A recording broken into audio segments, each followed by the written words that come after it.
Kiran royal కేసులో twist ఏంటంటే, ఒకటి అమ్మాయికి బెయిల్ వచ్చేసింది. 24 గంటల్లోనే బెయిల్ వచ్చేసింది. ఆ బెయిల్తో పాటుగా తను ఒక స్టేట్మెంట్ ఇచ్చేసింది.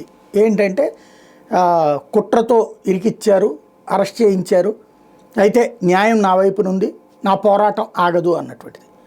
మరొక వైపు వాట్సాప్ గ్రూపుల్లో ఇట్టించి ఇంకొక కాన్సెప్ట్ వైరల్ అయ్యింది. అదేంటయ్యా అంటే, ఈ అమ్మాయి మీద చాలా చీటింగ్ కేసులు ఉన్నాయి, దాదాపు 5-6 రాష్ట్రాలు ఉన్నాయి, అనేక మందిని మోసం చేసింది అన్నటువంటిది.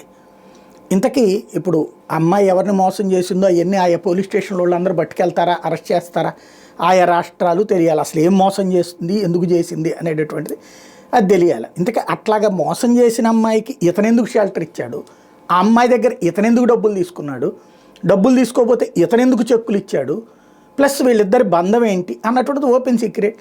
దీన్ని అభినయ్ రెడ్డి ఈ అమ్మాయిని ఆయన దగ్గరికి పంపించాడా, లేకపోతే కనుక కరుణాకర్ రెడ్డి నువ్వు వెళ్ళి అమ్మాయితో తిరుగని చెప్పాడా, ఇది ఇంకొక కాన్సెప్ట్.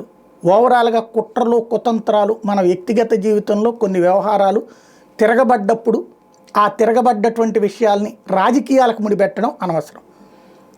అదే సందర్భంలో అవతలోళ్ళ మీదనే ఏలెత్తి చూపెడుతున్నప్పుడు ఇక్కడ 4 ఏళ్ళు కనబడుతున్నాయి. కాబట్టి ఇది ఎంతగా డౌన్ ప్లే చేసుకుంటే అంత బెటరు. లేదు సాగదీసుకుంటే బాగుంటుంది. అదేదో ఇంకొక పాయింట్ ఏంటిది, నామినేటెడ్ పదవి ఈ నెలలో ఇద్దాం అనుకున్నారు, పవన్ కళ్యాణ్ గారు చెప్పారు, అది తెలిసి ఇట్లాంటి కుట్ర పన్నారు. నామినేటెడ్ పదవి ఇస్తేనే అవతలోళ్ళు భయపడిపోతారు అనుకునేటట్టయితే కనుక ఎమ్మెల్యేనే గెలుచున్నది అక్కడ జనసేన, మళ్ళీ అవతలోళ్ళు ఇంకెంత భయపడిపోవాలి. కాబట్టి ఒకదానికొకటి పొంతం లేదు. ఒకటి అది వ్యక్తిగత జీవితానికి సంబంధించిన అంశం, మంచా చెడ కుటుంబంలో చూసుకున్నటువంటి వ్యవహారం.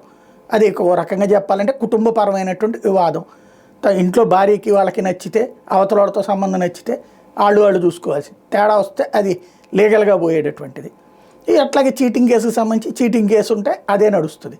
కాకపోతే ఇద్దరి మధ్య బంధం ఖాయం. ఈ బంధం అయితే అభినయ్ రెడ్డో లేకపోతే కరుణాకర్ రెడ్డో అమ్మాయిని వాళ్ళ దగ్గరికి పంపించింది కాదు. అదే సందర్భంలో ఇవాళ వాళ్ళు తీసుకొచ్చి అమ్మాయితో ప్రెస్ మీట్లు పెట్టించేది కాదు. అమ్మాయికి రగిలింది అయితే ఇతను ఇంకొక అమ్మాయితో సాన్నిహిత్యం అనేటటువంటిది. అంత 4-5 అమ్మాయిలైనా సరే అతను వెంటబడుతున్నారంటే అదే హీరోయిజం అనేటటువంటి రోజులు ఇది.